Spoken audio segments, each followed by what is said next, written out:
नमस्कार दोस्तों, स्वागत है आपका द ग्राउंड रिपोर्ट में। मैं हूं समीर आत्मज मिश्र। चुनाव आयोग अब बुरी तरह से फंसता नजर आ रहा है। इसलिए फंसता नजर आ रहा है क्योंकि राहुल गांधी ने जिस तरीके से एक आर्टिकल लिखा, न केवल अंग्रेजी और हिंदी के अखबार में बल्कि कई भारतीय भाषाओं में के अखबारों ने उसको छापा है, उस आर्टिकल को। और ये वो आरोप हैं जो लगातार चुनाव आयोग पर लग रहे हैं। केवल आरोप ही नहीं लग रहे हैं बल्कि इनकी लिखित शिकायत भी आयोग से की गई है। ये मामले कोर्ट तक गए हैं।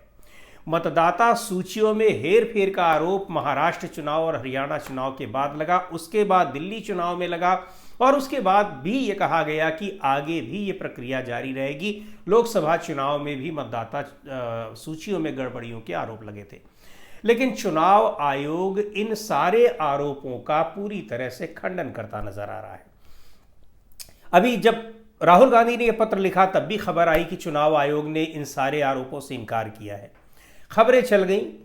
इनकार कहाँ किया उसने? एक ट्वीट किया, पत्र लिखकर किया, कोई आधिकारिक सूचना जारी की, कहीं कुछ नहीं।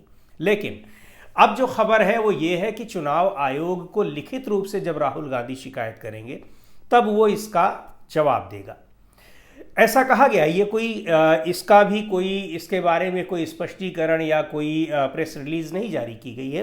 ये आयोग के सूत्रों का कहना है कि जब तक कोई शिकायत लिखित में नहीं दी जाएगी तो स्वतः संज्ञान लेकर कोई जवाब चुनाव आयोग नहीं देगा। लेकिन सवाल ये है कि राहुल गांधी ने जो कहा है, राहुल गांधी ने सारी चीज़ों को कैटेगरिकली एक के बाद एक यानी 5 स्टेप में उन्होंने चीज़ें समझाई हैं। लेकिन ये सारे आरोप चुनाव आयोग पर लगातार लग रहे हैं, न केवल महाराष्ट्र के संदर्भ में बल्कि हरियाणा में भी और लोकसभा चुनाव के में भी, उसके बाद दिल्ली चुनाव में भी। ईवीएम के बाद जो चुनावी प्रक्रिया को प्रभावित करने वाला दूसरा बड़ा मुद्दा है, वो सबसे बड़ा मुद्दा है मतदाता सूचियों में हेरफेर।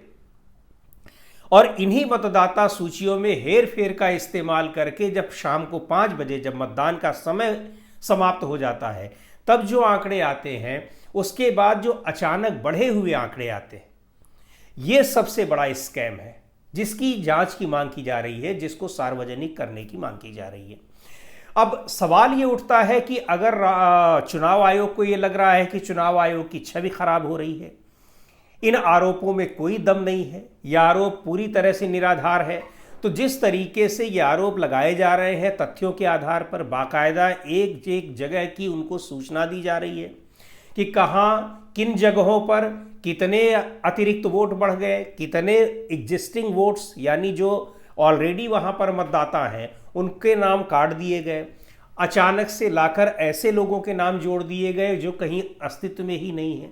और ऐसे 1, 2, 4 वोट नहीं बल्कि 40 लाख, लाखों की संख्या में ऐसे वोट हैं। दूसरी बात, ये सारे वोटर्स उन जगहों पर वोट डाल रहे हैं जहां पर बीजेपी बहुत कमजोर है। लोकसभा चुनाव में जहां वो हारी है, काफ़ी उसकी स्थिति खराब रही है।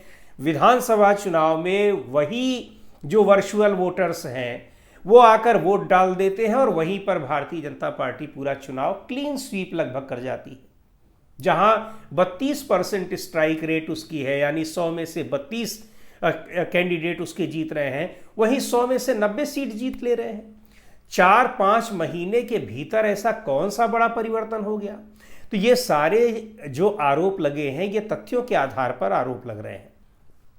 चुनाव आयोग को चाहिए कि ये सारे तथ्यों के आधार पर इनका खंडन करे, वो संतुष्ट करे उन लोगों को जो ये आरोप लगा रहे हैं। दूसरी बात ये है कि जब 5 बजे के बाद वोटिंग पड़ रही है और लगभग 8% वोट बढ़ जाते हैं, तो इन सारे जो वोट डालने वाले लोग हैं, चूंकि होता क्या है कि 5 बजे तक लाइन में जो आग लग गया, यानी जो आकर खड़ा हो गया पोलिंग बूथ पर, उसको वोट डलवाना है, चाहे उसमें 8 बज जाए रात में, चाहे 9 बज जाए। तो सवाल ये है कि 5 बजे के बाद कितने लोगों ने वोट डाले, उसका डेटा चुनाव आयोग दे। और सबसे महत्वपूर्ण बात इसमें यह है, जो विपक्ष की मांग है, और इसमें केवल ऐसा नहीं कि राहुल गांधी कह रहे हैं, केवल कांग्रेस पार्टी कह रही है, ये सारा का सारा विपक्षी गठबंधन कह रहा है, इंडिया गठबंधन कह रहा है। न केवल इंडिया गठबंधन बल्कि इंडिया गठबंधन के बाहर की पार्टियां भी कह रही हैं।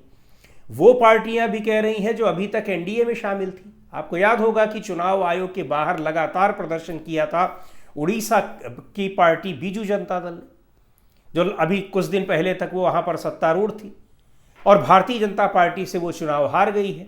अभी तक उसके पहले तक एनडीए में शामिल था, बीजू जनता दल अब एनडीए से अलग हुआ है।